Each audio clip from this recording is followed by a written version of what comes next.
I'm Miss Stopa, and I'm an instructional coach here at Plainfield. I'm going to read pages 221 to 240. The next morning, I watched Mark's car slam to a halt in the parking lot. He leaps out. He stares at the billboard. His jaw is open. He doesn't move for a long time. Mad human. A mad gorilla is loud, but a mad human can be loud too, especially when he is throwing chairs and turning over tables and breaking the cotton candy machine. Phone call. Meg is kicking a trash can across the food court when the phone rings. He answers it, red-faced and sweating. "What the?" he demands. He glares at me. "I don't know what you're..." he starts to say, but then he stops to listen. "Who? Julia, who?" he asks. "Oh, sure, George's kid. She's the one who called you?" More talking with the phone to his ear. Matt comes closer to my cage, eyeing me suspiciously. Yeah, he says. He paints. Sure. We've been selling his art for quite a while now.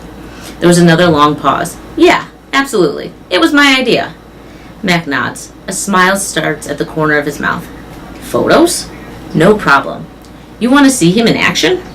Come on down, have a look. We're open 365 days a year. Can't miss us. We're right off I-95. Mac picks up an overturned trash can. Yeah, I think he'll be adding more pictures. It's what do you call it? A work in progress. When the call is done, Mac shakes his head. Impossible, he says. An hour later, a man with a camera comes to take my picture. He's from the local paper, the one Julia called. How about you take one with me and the elephant? Mac suggests. He drapes his arm around Ruby's back, grinning as the camera clicks. Perfect, the man says. Perfect, Mac agrees. A star again. A photo of my billboard is in the newspaper. Mac tapes the story onto my window. Each day more curious people arrive. They park in front of the billboard. They point and shake their heads. They take photos. Then they come into the mall and buy my paintings. While visitors watch, I dip my hand in fresh buckets of paint. I make pictures for the gift shop, and the pictures to add to the billboard. Trees with birds, a newborn elephant with glittering black eyes, a squirrel, a bluebird, a worm. I even paint Bob so he can be on the billboard too. I can tell he likes the picture, although he says I didn't quite capture his distinguished nose.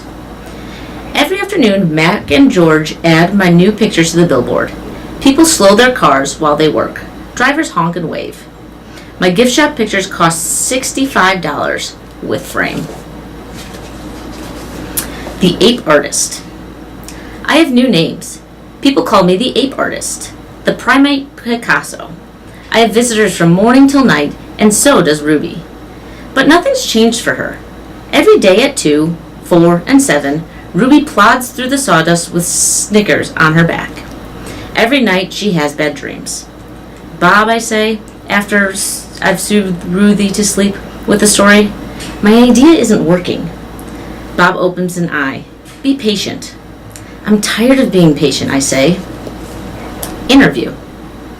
This evening, a man and woman come to interview Mac and also George and Julia. The man has a large and heavy camera perched on his shoulder.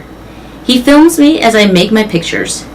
He films Ruby in her cage, with her foot roped to the bolt in the floor. Mind if I take a look around, he asks. Mac waves a hand. Be my guest. While Mac and the woman talk, the cameraman walks through the mall. He pans his camera right and left, up and down. While his eyes fall on the claw stick, he stops. He trains his camera on the gleaming blade. Then he moves on.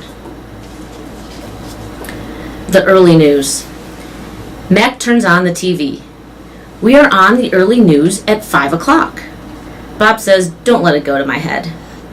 There we all are. Mac, Ruby, me, George and Julia, the billboard, the mall, the ring, and the claw stick. Signs on sticks. In the morning, several people gather in the parking lot. They're carrying signs on sticks. The signs have words and pictures on them. One has a drawing of a gorilla cradling a baby elephant. I wish I could read. Protesters. Many people with signs come today. They want Ruby to be free. Some of them even want Mac to shut down the mall. In the evening, George and Mac talk about them. Mac says they're protesting the wrong guy. He says they're going to ruin everything. He says, "Thanks for nothing, George." Mac stomps off. George, holding his mop, watches him leave. He rubs his eyes. He looks worried. "Dad," Julia says, looking up from her homework, "you know what my favorite sign was?" George asks, "Which one?" "The one that said, 'Elephants are people too.'" George gives her a tired smile. He goes back to work. His mop moves across the empty food court like a giant brush, painting a picture no one will ever see. Check marks. A tall man with a clipboard and pencil comes to visit. He says he's here to inspect the property. He doesn't say much more, but he makes many check marks on his paper. He looks at my floor, check. He examines Ruby's hay, check.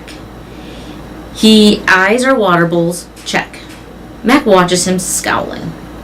Bob is outside, hiding near the dumpster. He does not want to be a check mark. Free Ruby. Every day there are more protesters and cameras with bright lights. Sometimes the people carrying signs shout, "Free Ruby! Free Ruby!" "Ivan," Ruby asks, "why are those people yelling my name? Are they mad at me?" "They're mad," I say, "but not at you." A week later, the inspecting man comes back with a friend, a woman with smart, dark eyes like my mother's. She has a white coat on, and she smells like lobia blossoms. Her hair is thick and brown, the color of a rotten branch teeming with luscious ants. She watches me a long time. Then she watches Ruby. She talks to the man. They both talk to Mac. The man gives Mac a sheet of paper. Mac covers his face. He goes to his office and slams the door. New box. Something strange is happening. The white-coated woman is back with other humans. They place a large box in the center of the ring. It's Ruby-sized. And suddenly I know why the woman is here. She's here to take Ruby away. Training. The woman leads Ruby to the box. She places an apple inside. "Good girl, Ruby," she says kindly. "Don't be afraid." Ruby inspects the box with her trunk. The woman makes a clicking sound with the little piece of metal she's holding in her hand. She gives Ruby a piece of carrot. Each time Ruby touches the box, she gets a click and a treat. "Why is she making that clicking noise?" I ask Bob. "They do that to dogs all the time," Bob says. I can tell he doesn't approve. It's called clicker training. They want Ruby to associate the noise with the treat. When she does something they want, they make that noise. "Great job, Ruby," the woman says. "You're a quick study." After many clicks and carrots, she takes Ruby back to her cage. "Why is the lady giving me carrots when I touch the box?" Ruby asks me. "I think she wants you to go inside," I explain. "But there's nothing inside," Ruby says, "except an apple." "Inside that box," I say, "is the way out." Ruby tilts her head. "I don't get it." "See the people in the red giraffe on the box? I think the lady's from the zoo, Ruby. I think she's getting ready to take you there." I wait for Ruby to trumpet with joy, but instead, she just stares at the box in silence. "I'm not sure you understand. The box might be taking you to a place where there are other elephants," I say. "A place with more room and humans who care about you." But even as I say these words, I remember with a shudder the last box I was in. "I don't want a zoo," Ruby says. "I want you and Bob and Julia. This is my home." "No, Ruby," I say. "This is your prison."